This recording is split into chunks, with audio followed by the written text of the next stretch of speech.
Welcome to Matt's Movie Reviews. If you'd like to subscribe to the channel, please click the button below and please click the bell icon to see any of my future videos. And if you'd like to follow me on Facebook or Twitter, please do so. Thanks for watching. Spider-Man was released in the US in May 2002 on the 40th anniversary of Spider-Man's creation and was the first film to take $100 million in its opening weekend. The film was released in the UK on the 14th of June 2002 and cost $139 million to produce. It took a total of $821 million worldwide and was the third highest grossing film of that year.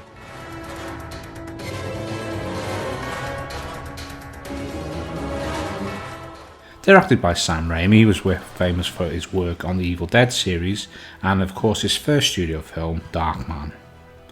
But before we get to that, let's rewind and take a look back at Spider-Man's journey to the big screen. Spider-Man was created by Stan Lee in 1962, after he'd seen a gap in the market for a hero that would resonate with its readers, mainly teenage boys. His creation was helped by the elusive Steve Ditko, who had been credited with his creation of bringing the character to life. He became an instant success and grew in popularity, and when I was a kid in the 70s and 80s, he was hugely popular.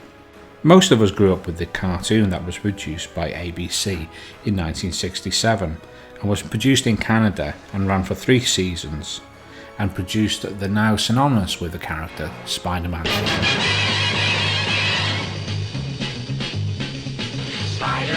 Spider-Man does whatever a spider can.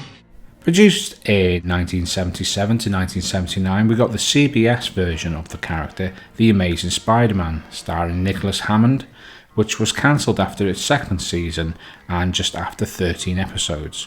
4 of the episodes were spliced together and created films which were released internationally by Columbia. Spider-Man, which was used from the pilot, Spider-Man Strikes Back, and Spider-Man The Dragon Challenge. And later, the animated series of Spider-Man and His Amazing Friends, which was produced between 1981 and 1983. In the mid-80s, the Cannon Group acquired the rights to Spider-Man and planned to make a fairly expensive movie. This has been highlighted in the documentary Electric Boogaloo, the story of the Cannon films. They were in active pre-production for probably a year or more with Joe, and it came to a point where Cannon had also optioned the Superman character from the Salkinds and Masters of the Universe from Mattel. As a result, because they didn't have all the money in the world, they cut down Spider-Man's budget from about $20 million, which is pretty healthy, down to about $7. And after having put a year and a half of his life in it, Joe Zito just threw up his hands. I can't make that picture for $7 million. Reports came in the early 90s that the rights had been sold to the Calico production company and James Cameron would direct. This went into development hell, as Cameron wanted to make an R-rated Spider-Man, not too unsimilar to the likes of Deadpool. Unfortunately, this was scrapped. Columbia Pictures acquired the rights in 1999 from MGM, and Sony hired David Keough to write the script. Many directors, including Chris Columbus, Tony Scott, and David Fincher, were considered before Sam Raimi was chosen in 2000 for a summer 2001 release. Raimi was given the job due to his love of the source material and being a huge fan of comic books, having owned 25,000 comics himself. Script rights were brought from James Cameron's defunct movie, and the basis for the film was the draft of James Cameron's script. Initially, the plot followed Peter and Norman and Harry Osborn's relationship, as in the film, but also featured Doc Ock as one of the villains. This was dropped by Raimi, as he felt a third origin story would be a step too far. Producer Laura Ziskin brought in her husband, Alvin Sargent, to fine-tune the script. The film has a great cast, including Tobey Maguire, who plays Spider-Man, and Peter Parker.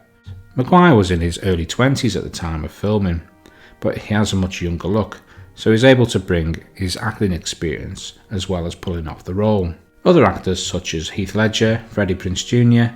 were all tested for the role of Spider-Man. His love interest of Mary Jane Watson was played by Kirsten Dunst, who was famous as a child, notably starring opposite Tom Cruise in Interview with the Vampire. The wonderfully talented Willem Dafoe plays Norman Osborn and the Green Goblin, in a role he seemed born to play.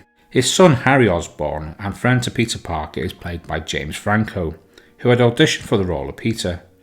This had led to some rivalry on set between him and Maguire, who he had joked looked like a frog, and apparently this rivalry continues to this day. Veteran actor Cliff Robertson plays Peter's uncle Ben, as well as Rosemary Harris, who plays his wife Aunt May, and not forgetting the fabulous character actor of J.K. Simmons, who plays J. Jonah Jameson, the grouchy editor of the Daily Bugle. The famous Flatiron Building in New York doubles as the Daily Bugle offices. The film has been attributed to the rise of the superhero gender movie, as well as refreshing the summer blockbuster, and spawned two sequels, the superior Spider-Man 2 and the less successful Spider-Man 3. Special effects were overseen by legendary John Dykstra, who developed the Spidey cam for all the plate work as Spidey flies through New York, and pushed the development of the digital stunt double of Spidey, and said it was one of the most difficult tasks of his career. Danny Elfman composed a striking soundtrack that really captures the spirit of the film. Danny, of course, has been hugely successful working on Tim Burton's Batman series, as well as The Simpsons, and recently worked on the Justice League movie. Director trademark of the 1973 Delta 88 doubles as Uncle Ben's car. Other cameos include long-term collaborator Bruce Campbell, as well as Ted Raimi, who's Sam's brother. Elizabeth Banks plays Betty, as well as Nicholas Hammond, who appeared in the crowd scenes, and of course Stan Lee in what has become his trademark cameos in the Marvel Universe. Willem Dafoe chews the scenery as the Goblin, and chose to wear the suit and do most of his own stunts. One of the film's few flaws is the design of the Goblin suit. Trying hard to make it believable as a piece of military tech, it stays far from the comic design, and the introduction of the mask is lazy film writing. During development of the film, a mask was tested and designed, and would have given the Goblin his classic look. However, it was felt it was far too scary for kids and was scrapped in order to get the right film rating, which is nonsense when you consider films like Harry Potter. The film was released under a 12 in the UK and saw the first setup of the 12A certificate after an uproar, and was re-released in August of the same year. As the film was in production, a piece involving the Twin Towers in New York had to be rewrote and developed, as some production material, including a trailer and a poster, had been produced, and was withdrawn in honour of the victims of the 9/11 disaster. The origin story is tweaked, as Peter is now bitten by a genetically enhanced spider rather than a radioactive one, and his organic web shooters. These became quite controversial upon release. However, Raimi felt that as a kid being able to produce his own webbing was quite suspect, and he felt that the organic weapon was more believable. I actually like the idea, and I kind of think it makes more sense within the character's powers. A lot of work was done fine-tuning his costume, but keeping it in keeping with the comics, and was enhanced by 3D webbing. One of the key successes of Spider-Man is Sam really takes time to develop the characters in favour of the action set pieces.